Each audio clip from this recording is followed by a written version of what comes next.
ठाकुर पड़िजिबा घटना तालध्वज रथर मुख्य बाड़ग्राही हलधर दास महापात्र चेतावनी मो जीवन काल भितर होइनी एभली घटना बड़ ठाकुर पड़िजिबा देउछि अशुभ संकेत रथ उपरे अधिक सेवायत रहिले पुणी हेब अघटन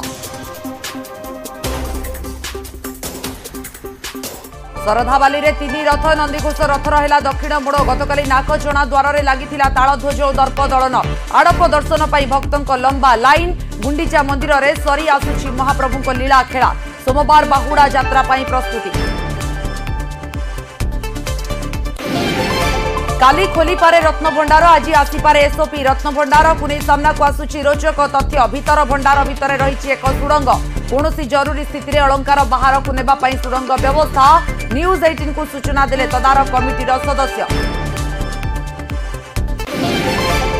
7टी राज्यर 13टी विधानसभा आसन पर भोट गणति जारी इंडिमेंटर जबरदस्त प्रदर्शन पश्चिमबंगर 4टी आसन में टीएमसी आगुआ पंजाब रे जलंधर आसन में आप विजयी हिमाचल उत्तराखंड में कांग्रेस आगुआ अंबानी परिवार ग्रांड वेडिंग 7 जन्मर साथी हेले अनंत राधिका विवाह उत्सव में सामिल हेले देश विदेश बहु नामी नामी लोक नेता अभिनेता क्रिकेटर रजनीकांत डांस कले रणवीर कपूर झुमिले प्रियंका अनिल कपूर संजय दत्त और शाहरुख खान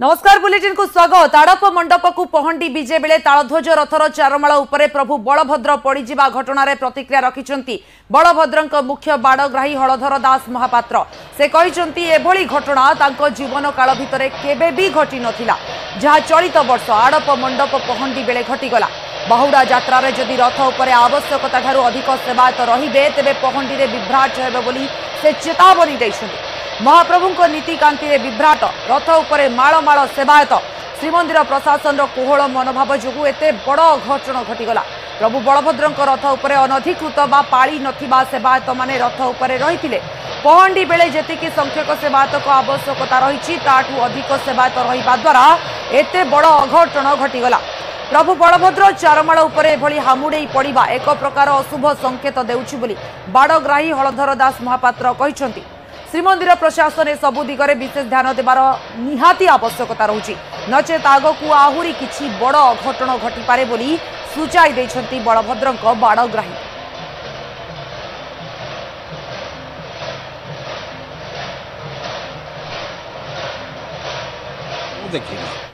मु 50 वर्ष रथयात्रा करबा भितर 50 रथयात्रा प्राय माने 50 प्राय जाइछि आउर बेसी हबो जाइछि किंतु मोर एमिति घटना दुर्घटना देखा कथा केबे हेइनी किंतु जदि बा छोट मोट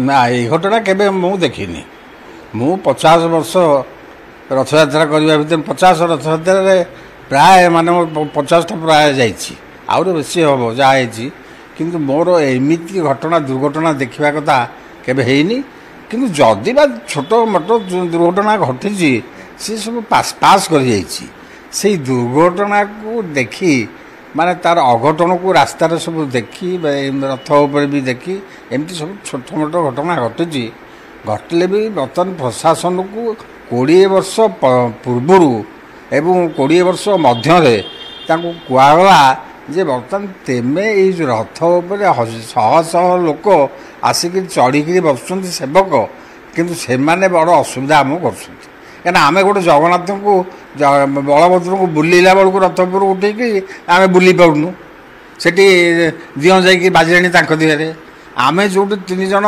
पिला रखीचु तुम रह बोले 20 जन जापर पड़ी रोकईदे पड़े से कौन करेंगे माने लोकटार बल जी कम कर तो एमती बहुत प्रकार असुविधा भितर गति कर आम प्रशासन को आज 20 वर्ष पूर्व आज पर्यंत कही आसुचु घटना या आमर तेमे रथ उपर कौन सी लोक माने सेवायत मान को जार काम नहीं सी जीवार आवश्यक ना ये तो रेकर्ड उपर ये ना एम सब बसवे एने 5000 सेवायत समस्त रथ उपर तो रथ चलो केमती बर्तमान रथ उपर तो रथ डाहुक रथर घंटुआ रथर छतार रथर से दिन जदि पालिया जापारती 2-3 जन ସେ ଯାଇପାରନ୍ତି।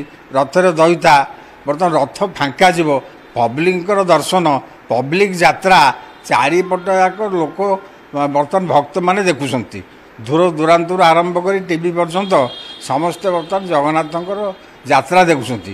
ସେ ଯାତ୍ରାକୁ ଚାରିପଟ ଯାକ ତା ଉପରେ 500 ଲୋକ ଚଢ଼ି ମାନେ ଗୋଟେ ବାଡ଼ ଭଳିଆ ସୃଷ୍ଟି କରୁଛନ୍ତି ଏଇ ସେବକମାନେ। ଏହାଦ୍ୱାରା କ'ଣ ହେଉଛି, ମାନେ ରହିଲେ ପୁଣି ଆସିକି ଠାକୁରଙ୍କ ଦୂରରୁ କିଏ ଫୁଲ ଛଡ଼ିକି ନେଉଛି, କିଏ କଦଳୀ ପକେଇକି ନେଉଛି, କିଏ କଦଳୀ ନେଇକି ଗୋଟେ କାହା ଉପରକୁ ପକେଇଲାଣି, କିଏ ଫୁଲ ନେଇକି ପକେଇଲାଣି। ଖାଲି ଜଗନ୍ନାଥଙ୍କୁ ଖାଲି ଦିନ ରାତି ଖାଲି ମୋଡ଼ିବାରେ ବ୍ୟସ୍ତ, ଭକ୍ତ ହେବାରେ ବ୍ୟସ୍ତ। ଏମିତି କରିବା ଦ୍ୱାରା କେତେ ବି ତାଙ୍କୁ କହିବୁ, ପ୍ରଶାସନକୁ ତ କହିଲେ ପ୍ରଶାସନ ଶୁଣୁନାହାନ୍ତି, ଚୁପଚାପ ସିଏ କହୁଛନ୍ତି ଏ ରଥଯାତ୍ରାଟା କେମିତି ସରିଗଲେ ଜଗନ୍ନାଥ ସେଇ ଗୁଣ୍ଡିଚାରେ ଏମିତି ମାଡ଼ି ମକଚି ହେଇକିରି ଆମର ଗୁଣ୍ଡିଚା ଘରକୁ ପଳେଇବେ। ଗୁଣ୍ଡିଚାରେ 9 ଦିନ ଯାତ୍ରା ସରିଗଲେ ତ ଆସି ଘରେ ପଶିଯିବେ। ଆମର କି ଦରକାର ହେଉଛି? ଏଠି ସିନା ଗୋଟେ ଅଫିସର କିଏ ଦୀର୍ଘ 10 ବର୍ଷ କି 5 ବର୍ଷ ଯଦି ରହିବ ସିନା ତାର କାମ କରିବ। ବର୍ତ୍ତମାନ ଏଇଠି ତ ଯିଏ ଆଇଲା ସେ ପ୍ରମୋସନ୍ ପାଇଲା ମାତ୍ରେ ତାର ସେଠି ଚାଲିଲା। ବର୍ତ୍ତମାନ ବର୍ଷେ ରହିଲା ଚାଲିଲା, 2 ବର୍ଷ ରହିଲା ଚାଲିଲା, ସେ ତା ପୁଣି ଅଣ ଓଡ଼ିଆ। ଏଇମାନେ କ'ଣ କରିବେ? ଏଠି କିଛି କାମ କରିବେନି ଏମାନେ। ଏ ଜଗନ୍ନାଥଙ୍କ ଯାତ୍ରା ଠିକ୍ ହେବନି। ଠାକୁର କାହିଁକି ଅଣେଇଲେ? ମାନେ ଇଏ ଭର୍ତ୍ତି ହେଇକି ଲୋକ ଅଛନ୍ତି ଚାରିପଟ ଆଗ, ମାନେ ଏଇ କେହି ତ ବାହାର ଲୋକ ନେଇ, ଆଉ ସେବକ ଲୋକ ଚାରିପଟ ଭର୍ତ୍ତି ହେଇକି ଅଛନ୍ତି। ମାନେ ଛାଟେଣି ଠିକ୍ ଅଛି, ମାନେ ଲାଗିଛି ଠିକ୍। ଇଏ ସମସ୍ତେ ଖାଲି ଚାଟେଣିକି ବିଡ଼ିବାରେ ବ୍ୟସ୍ତ। କିନ୍ତୁ ଛାଟେଣିଟା ଗୋଟେ ସ୍ଥିର ହେଇକି ରହିବ, ଦିଅ ସ୍ଥିର ହେଇକି ରହିଲେ ତ ନୀତି ହେବ ଏଠି। ବର୍ତ୍ତମାନ ଗୋଟେ ଭିଡ଼ିଆ ପିଙ୍କା ଗଲା, ସିଏ ବର୍ତ୍ତମାନ ଯାଇକି 45 ମିନିଟ୍ ରହିଲା। ଦିଅ ସେଠି ଗୋଟେ ଘୋଡ଼ାଣିଆ ଜାଗା, ସେଠି ପାଣି ପଡ଼ିଛି, ନୀତି ହେଇଛି, ପଡ଼ିଲା ମାତ୍ରେ ଖସିଯିବ। ଖସିଲେ ସମସ୍ତଙ୍କୁ ଦେଖିଲେ ତ ଆପଣ ବର୍ତ୍ତମାନ ଜଗନ୍ନାଥ ବଳଭଦ୍ରଙ୍କର କାର୍ଯ୍ୟ କେତେ ଲୋକଙ୍କୁ ସେ ଭିଡ଼ି ଆଣିଲା, ସେମିତି ଭିଡ଼ି ନେଇ ତଳକୁ ପଳେଇବ। ତେଣୁ ଗୋଡ଼ ହାତ ଖସିଯିବ ସମସ୍ତଙ୍କର। ତେଣୁ ଜଲ୍ଦି ଯେତେ ବର୍ଷ ସବୁ ତ ନୀତି ସରିଗଲା, ଭିଡ଼ିଆ ପିକା ଗୋଟେ 45 ମିନିଟ୍ ତାପରେ ରହିକରି ଅପେକ୍ଷା କରିବା କିଛି ଆବଶ୍ୟକ ନାହିଁ। ବର୍ତ୍ତମାନ ସେଇଟା ହେଲା ଗୋଟେ ମୁଖ୍ୟ କାରଣ, ମାନେ ଏଙ୍କର ପେସେନ୍ସ ଆଉ ରହିଲାନି। ଦ୍ୱିତୀୟରେ ପଛପଟେ ଯେଉଁମାନେ ସବୁ ଥିଲେ ସେମାନେ ବାରମ୍ବାର ସେଇ ଛାଟେଣିଟାକୁ ଖାଲି ଭିଡ଼ିବାରେ ବ୍ୟସ୍ତ, କିଏ ହାତ ମାରିବାରେ ବ୍ୟସ୍ତ। ଆଉ ସିଏ ଗୋଟେ ଚାଖେଣ୍ଡେ ଜାଗାରେ ଅଛି ଗଲା, ସିଏ ଦିଅ ତଳକୁ ଓହ୍ଲେଇ ଆଇଲେ କାମ ସରିଗଲା। କି ଖାଲି ଛାଟିବାରେ ବ୍ୟସ୍ତ।